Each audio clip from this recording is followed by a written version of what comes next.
من 5 بيضات وبرطمان. تعالوا يلا بينا نعمل أكلة عظمة في 15 دقايق، مش هتاخد مننا وقت خالص بكل سهولة. وكمان حتى هتكفي عيلة كاملة بال5 بيضات دولت. وصفة روعة روعة. يلا بينا نشوف طريقتنا ونشوف المكونات بتاعتنا.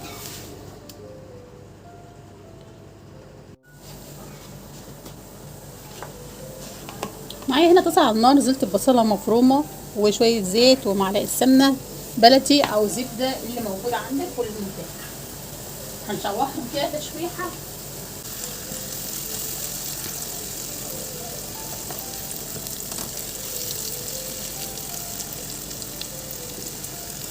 بعد ما شوحت كده البصل معايا، هنزل معايا هنا بطاطستين مقطعاهم بالشكل ده كده، بشراهم. معايا جزرة وقرن شطة، معلقة توم مفروم، معلقة هريسة. اقلب ده كله معايا لحد ما يتشوح معايا كده ويدبل ويبدأ يستوي كده. وهنكمل باقي الوصفة بتاعتنا النهاردة. ممكن تضيفوا قرن فلفل كمان اخضر. معايا طماطمايه مقطعه بالشكل ده كده، ومعايا قرن فلفل.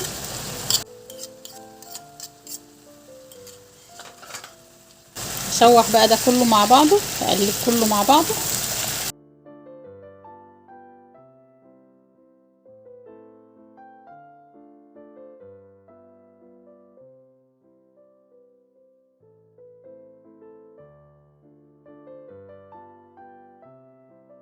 هنزل بقى معايا هنا البهارات بتاعتي، ملح وفلفل وكمون وبابريكا ورشه من الفلفل من البهار، ال7 بهارات هنزل عليهم.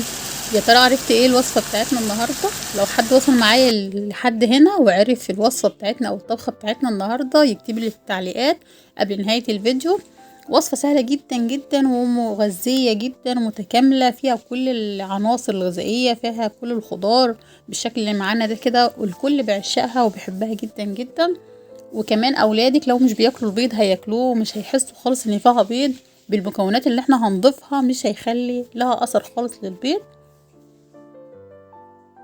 حاجة كده شبيهة بالبيتزا.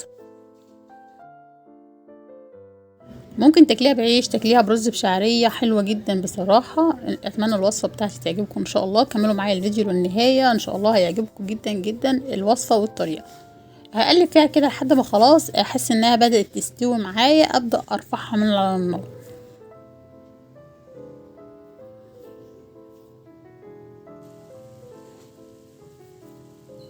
بالشكل ده كده. خلاص كده تمام معايا، ابدا ارفعها من على النار واسيبها تبرد بقى. وبعد ما تبرد معايا، عما تبرد معايا نكمل باقي خطوات الوصفه بتاعتنا النهارده.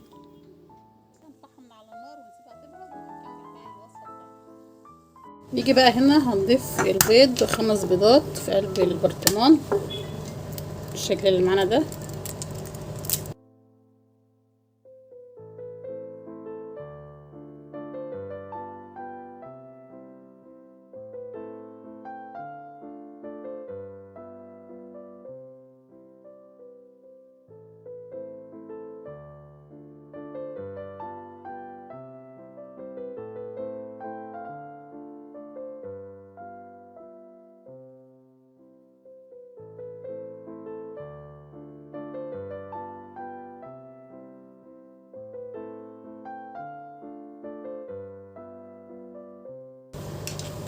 بالشكل ده كده.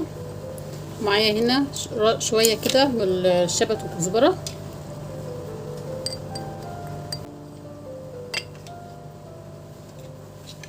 معايا كوبايه لبن، كوبايه صغيره كده مش كبيره، و5 معالق دقيق،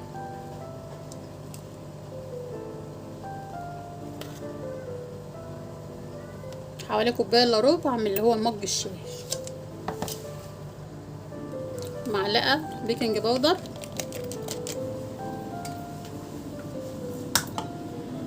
خلاص كده، او ربع معلقه، يعتبر ربع معلقه شاي بيكنج صودا اللي هو الكربونات. معلقة خل،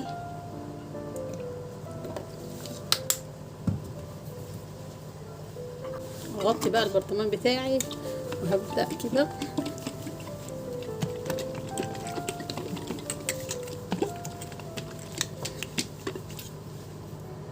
اقلبه كويس جدا. بعد ما قلبته بالشكل ده نجيب بقى الخليط بتاعي اللي احنا عملناه قبل كده مع بعض على النار، وهنزل بالخليط بتاعي ده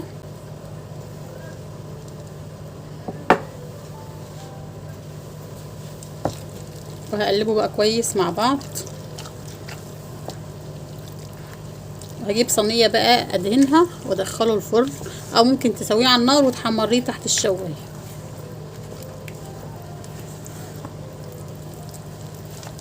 عرفتوا الوصفه ولا لسه؟